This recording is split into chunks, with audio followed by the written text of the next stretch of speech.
Online पढ़ाई में आप सबका स्वागत है। आज हम पढ़ेंगे बहुपद के बारे में। प्रश्न है, बहुपद 4x का power 4 plus 12x cube plus 8x square का गुणनखंड करके 4x स्क्वायर से भाग दीजिए। तो आइए आज हम इसके भाज्य, भाजक और भागफल के बारे में तथा शेषफल के बारे में जानते हैं। यहाँ पर जिसको हम भाग देते हैं उसे भाज्य कहते हैं। भाज्य है 4x power 4 plus 12x cube plus 8x square. भाजक है जिसको हम जिससे हम भाग देते हैं उसे भाजक कहते हैं। तो 4x स्क्वायर। यहाँ पर भाज्य भाजक से भागफल और शेषफल निकलता है। तो यहाँ पर हम लिखते हैं भाज्य। भाज्य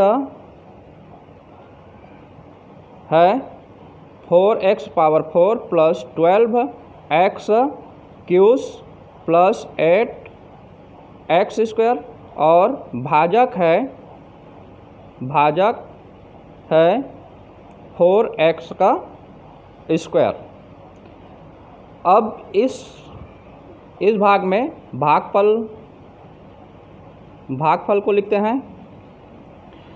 अब भाज्य का प्रथम पद और भाजक में केवल एक ही पद है।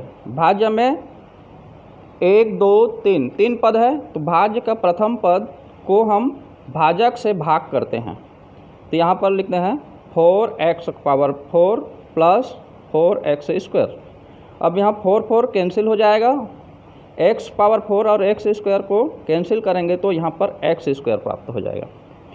अब x स्क्वायर को हम भागफल पर लिख देते हैं।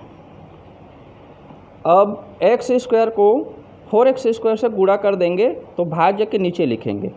तो यहाँ पर x स्क्वायर को हम 4x स्क्वायर से गुणा कर देते हैं। तो ये प्राप्त हो जाएगा 4x पावर 4। यहाँ पर लिख देंगे हम 4x पावर 4। अब उसको भाज्य के भाग का मतलब होता है माइनस यानी घटाना। तो यहाँ पर हम माइनस लिख देते हैं। माइनस लिखने पर 4x पावर 4 कैंसिल हो जाएगा, वहाँ पर 0 आएगा। अब शेष जो बचता है उसको नीचे में लिखते हैं 12x cube plus 8x square.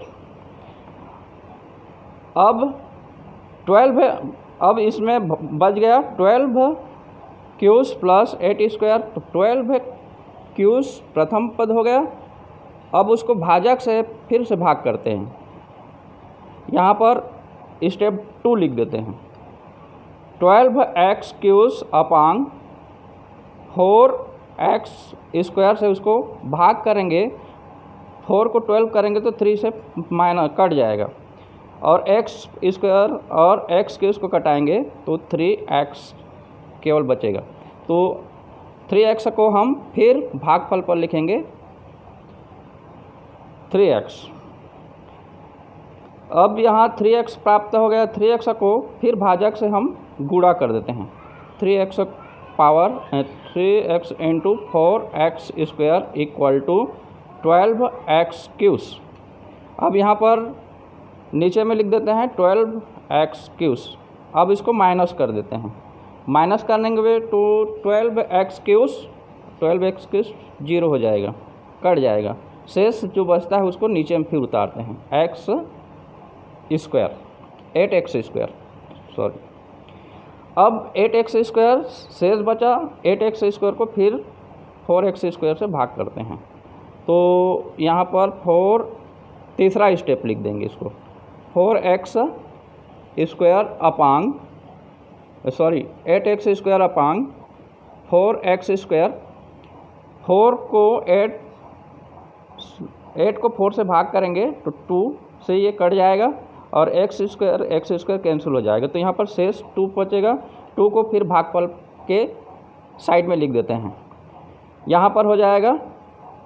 अब 2 को 4x² से फिर से गुणा कर देते हैं। तो यहाँ पर 8x² हो जाएगा, यहाँ पर 8x² लिख देते हैं। अब नीचे में माइनस करेंगे तो शेषफल 0 हो जाएगा, तो ये शेषफल यहाँ पर लिख देते हैं। शेषफल 0 हो गया, भागफल x² प्लस 3x प्लस 2 हो गया और शेषफल 0 हो गया। इस प्रकार ये प्रश्न हल हो गया। Thank you.